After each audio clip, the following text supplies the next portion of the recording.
Les incendies de l'été n'ont été déclarés officiellement éteints que mercredi dernier. Les braises à peine refroidies, des promoteurs de panneaux solaires frappent à la porte du maire de la commune pour construire leurs installations sur des parcelles calcinées. Sur place, Alexandra Vira et Nicolas Forestier. Cette parcelle, elle a rebrûlé 2 fois. Les arbres viennent d'être coupés pour être vendus au plus vite, au meilleur prix possible. Il faut désormais replanter 13 hectares, un budget de 20 000 €.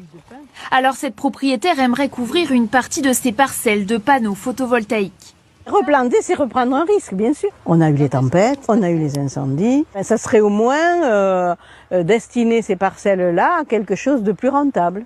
Anne a déjà pris contact avec un promoteur qui étudie actuellement son dossier. En tout, j'ai perdu à peu près 110 hectares. Il y a une grosse partie qui était avec des bois de plus de 50 ans. Il faudrait 200 000 € pour nettoyer les parcelles et tout replanter. Une somme qu'elle n'a pas. Alors installer des panneaux solaires lui permettrait d'avoir un revenu pour entretenir ses terrains. Moi, c'est un crève-cœur. Je ne veux pas mettre toute ma propriété hors de question, mais sacrifier, par exemple, 20 hectares, j'ai pas le choix. Le maire de la commune a déjà été sollicité par plusieurs promoteurs à la recherche de surfaces brûlées. S'il se montre favorable, il souhaite que ces projets soient encadrés par l'État. On veut une parcelle qui fera, peu importe la superficie, mais on ne va pas faire du mitage, c'est-à-dire qu'on ne va pas mettre 3 hectares d'un côté, 30 hectares de l'autre.